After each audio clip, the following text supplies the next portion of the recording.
Bonjour, je suis ravie de vous retrouver aujourd'hui.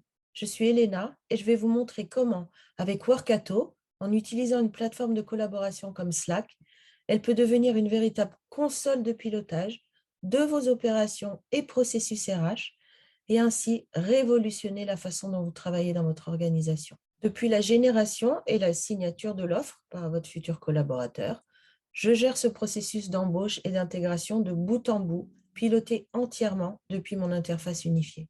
Je vous emmène avec moi dans Slack pour vous montrer comment, grâce à Workato, on a repensé complètement l'expérience. Je suis la responsable RH des nouveaux collaborateurs et dans mon outil de collaboration, je vois toutes les tâches que je dois préparer et notamment une offre pour un nouveau candidat qu'on envisage d'embaucher. Je vais donc commencer mon process. Automatiquement, Slack me crée un canal dédié pour l'onboarding de ce nouveau collaborateur. Je peux passer en revue les commentaires du panel des entretiens de David, un candidat qu'on envisage pour ce poste. Toutes ces informations sont bien entendu disponibles dans mon ATS et faciles à analyser sur un seul et même écran. Je peux donc décider sereinement, sans quitter Slack, de créer l'offre pour David. Les informations que l'on retrouve ici sont généralement issues du système RH. Je peux les faire apparaître directement dans Slack pour éliminer le fardeau de me connecter à une application distincte pour accéder à ces informations. Grâce au guide de rémunération de mon application RH, ici en l'occurrence Workday, où je vais pouvoir retrouver la grille de salaire et gérer sereinement l'offre pour David. Je sélectionne donc son salaire, les stock options qu'on lui propose et surtout sa date de début d'embauche. Je peux bien entendu ici, si vous le souhaitez, ajouter des commentaires additionnels. Je vais soumettre donc mon offre. Une fois qu'elle est confirmée, j'ai la possibilité de l'envoyer directement via Slack grâce à DocuSign ou à toute autre application de signature électronique d'ailleurs. On pourrait aussi envisager une étape supplémentaire de validation avant l'envoi de cette offre, si besoin à une équipe managériale par exemple. J'envoie l'offre, je vois que le message est en train de générer une offre qui a été envoyée à DocuSign pour David avec le rappel qui est prévu dans 2 jours.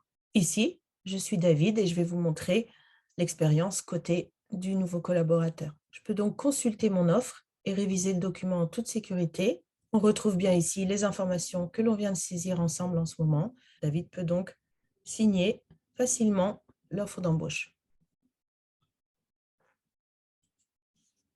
De retour dans mon rôle RH, dans Slack, je peux voir que David a signé l'offre et donc je peux commencer immédiatement le processus d'intégration pour provisionner tous les comptes dont il aura besoin le jour 1, par exemple. Bien entendu, ici, il ne s'agit que d'un exemple d'écosystème d'application. Cette liste est entièrement personnalisable en fonction de vos applications. Je peux d'ailleurs décider de rajouter des applications supplémentaires par rapport au rôle de David et je vais lui attribuer aussi Salesforce et Workato, par exemple. Je soumets et je confirme les applications.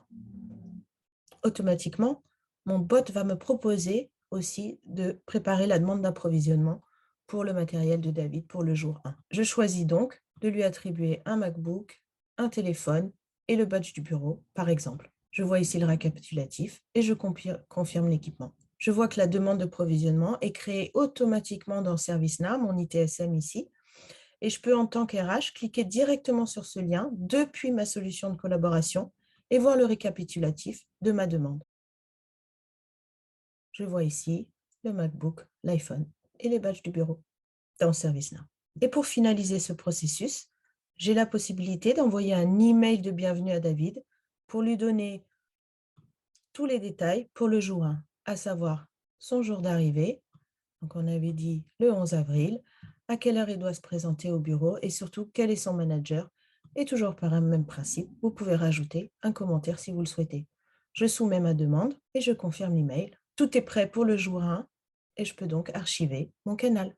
Bien que Slack ait archivé le canal, je peux toujours accéder depuis mon bot à toutes les informations, à savoir ici l'onboarding pour David Martinez que l'on vient de créer ensemble. Vous venez donc de voir un exemple sur la façon dont vous pouvez transformer radicalement l'expérience de vos collaborateurs en apportant l'automatisation dans Slack avec Workato.